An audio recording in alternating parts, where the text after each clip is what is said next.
नमस्कार.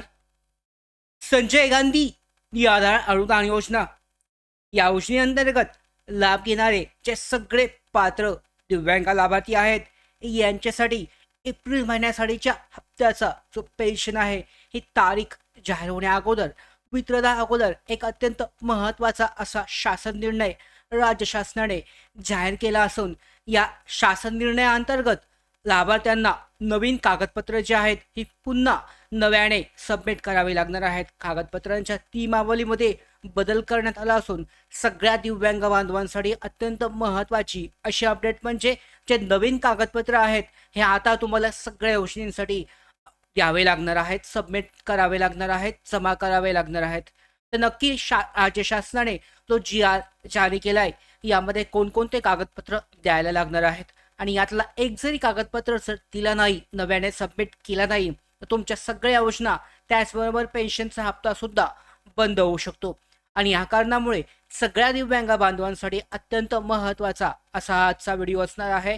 जास्तीत जास्त दिव्यांग बांधवांपर्यंत शेअर करा. त्याचबरोबर नवीन असाल मराठी पीक गाईड यूट्यूब चॅनलवर तर सबस्क्राईब करून घ्या. त्याचबरोबर बेल आयकॉनला क्लिक करा म्हणजे सगळ्या महत्त्वाच्या अपडेट तुमच्यापर्यंत वेळेवर पोहोचतील. तर आपण व्हिडिओला सुरुवात करूयात. यामध्ये जर पाहिलं तर पाहू शकता निआधार योजनेअंतर्गत संजय गांधी निआधार योजना आणि दिव्यांग पेन्शन योजनेसाठी नवीन शासन निर्णय म्हणजे निआधार योजनेअंतर्गत सामाजिक न्याय आणि विशेष सहाय्य विभाग जे आहे यांच्याकडून कोणकोणत्या लाभार्थी लाभ घेतात सगळ्यांना माहिती आहे. महाराष्ट्र सरकारची जी निआधार योजना आहे या योजनेअंतर्गत दिव्यांग व्यक्ती लाभ घेतात पेन्शनचा. त्याचबरोबर विधवा महिला सुद्धा लाभ घेतात. ज्येष्ठ नागरिक, आजारी व्यक्ती आहेत, श्रावणबाळ निवृत्त वेतन योजनेचे लाभार्थी यांच्यासाठी महत्त्वाचा शासन निर्णय जारी केला असून या निर्णयानुसार नवीन लाभार्थ्यांसाठी 2 महत्त्वाचे कागदपत्र ही सक्तीची केली आहेत. यामध्ये जन्म प्रमाणपत्र, बर्थ सर्टिफिकेट जे आहे जन्माचा दाखला आणि शाळा सोडल्याचा दाखला, स्कूल लिव्हिंग सर्टिफिकेट हे कागदपत्र आता नसल्यास तुम्हाला फॉर्म जो आहे हा भरणं शक्य होणार नाही आणि त्याच वेळेला या ज्या योजना आहेत पेन्शन जे आहे किंवा इतर योजना आहेत याचा लाभ मिळणार नाही. तर आता का आवश्यक आहे तर सामाजिक न्याय आणि विशेष सहाय्य विभाग किंवा दिव्यांग कल्याण विभागाच्या विविध योजनांसाठी हे कागदपत्र आता सबमिट करणं कंपल्सरी केलेलं आहे, अनिवार्य करण्यात आला आहे. याचा जो GR आहे 27 मार्चला जारी करण्यात आला आहे. याचा GR मी टेलिग्राम चॅनलवर शेअर केलेला आहे. तीच माहिती असून तुमच्यासाठी सोप्या शब्दात सांगण्यासाठी मी या ठिकाणी सांगणार आहे. मात्र तुम्हाला जर GR पाहायचा असेल तर मी टेलिग्राम चॅनल त्याचबरोबर डिस्क्रिप्शन बॉक्समध्ये सुद्धा लिंक टाकले, तिथून तुम्ही शासन निर्णय हा चेक करू शकता.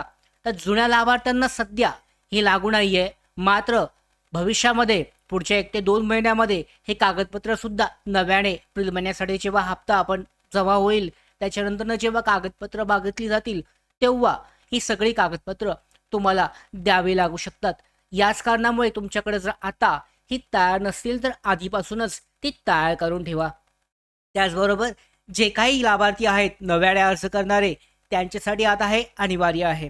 तर या पर्याय जो आहे दोघांपैकी एक डॉक्युमेंट जे आहे शाळा सोडल्याचा दाखला जर तुमच्याकडे नसेल तर फक्त जन्म प्रमाणपत्र सुद्धा पुरेसं असेल. म्हणजे दोन्हीपैकी कागदपत्र तुम्हाला अनिवार्य आहे, देणंच गरजेचं आहे. असा नवीन बदल झालेला आहे. शासन निर्णय सुद्धा पाहू शकता.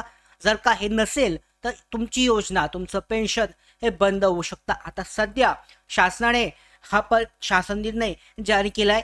आता जे नवीन लाभार्थी आहेत जे अर्ज करतील त्यांच्यासाठी हे अनिवार्य असेल. जुने लाभार्थी त्यांना सुद्धा 1 ते 2 महिन्यामध्ये परिपत्रक काढून कंपल्सरी हे करावं लागेल, द्यावं लागेल. त्यामुळे आता जर नसेल तुमच्याकडे तर तुम्ही आत्ताच तयार करून ठेवणं आवश्यक आहे. आता दुसरी महत्त्वाची गोष्ट म्हणजे एप्रिल महिन्यासाठीचा जो पेन्शन आहे या पेन्शनबाबतचे अपडेट आपण पाहूयात. तर एप्रिल महिन्यासाठीचं जी पेन्शन आहे ही 20 तारखेनंतरनं जमा होण्याची शक्यता आहे. पण 100% खात्रीशीर ऑफिशियल जी माहिती आहे शासनाकडून ही अजूनही देण्यात आली नाही. त्यामुळे नेमकी तारीख जी आहे हे आपण सध्या सांगू शकत नाही आहे. तरीसुद्धा अशी 100% अपडेट आहे की ह्या महिन्याच्या शेवटच्या आठवड्यामध्ये किंवा मे महिन्याच्या सुरुवातीला लाभार्थ्यांना एप्रिल महिन्यासाठीचा हप्ता जमा होईल किंवा दोन्ही हप्ते एकत्रित येऊ शकतात. आता दिव्यांग बांधवांची अडचण काय आहे याबाबत आपण मागच्या व्हिडिओमध्ये चर्चा केली होती की नक्की दिव्यांग बांधवांसाठी डीबीटी प्रक्रिया जी आहे ही नव्याने तयार केली जात आहे. विभाग बदलल्यामुळे ही नव्याने तयार केली जात आहे आणि या कारणामुळे हा वेळ लागतोय आणि हा जो पुढचा आठवडा आहे हा या प्रक्रियेसाठी महत्त्वाचा असणार आहे.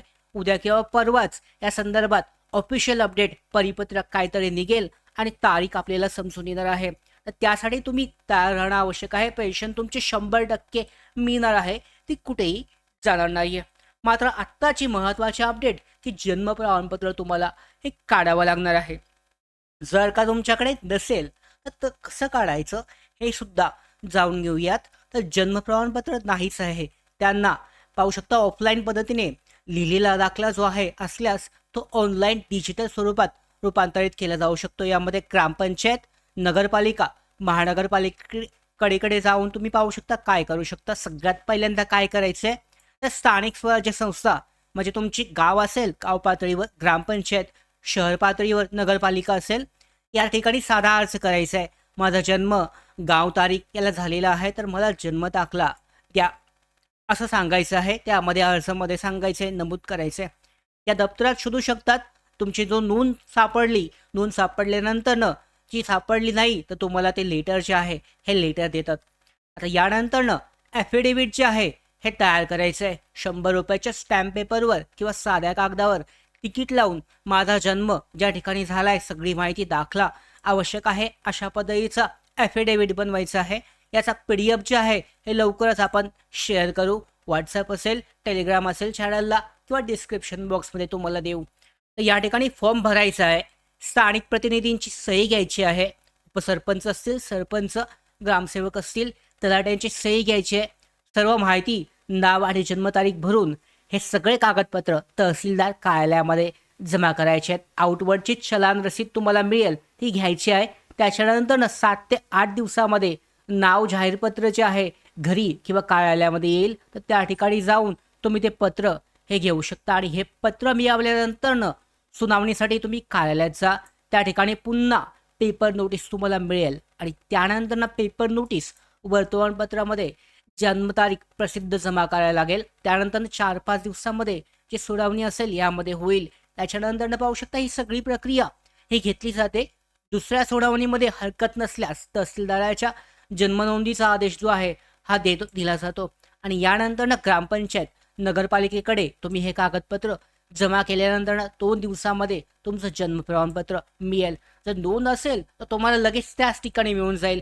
नोंद नसेल तर तुम्हाला अशा पद्धतीने ही प्रक्रिया करावी लागेल. संपूर्ण प्रक्रिया त्रासदायक आहे पण नवीन लाभार्थ्यांसाठी अशा पद्धतीने हे करावं लागेल. जर नवीन तुमचा जर जन्माचा दाखला नसेलच त्यावेळेला जर नोंदणी असेल तर अशी काही प्रक्रिया करायची गरज नाहीये, लगेच मिळेल.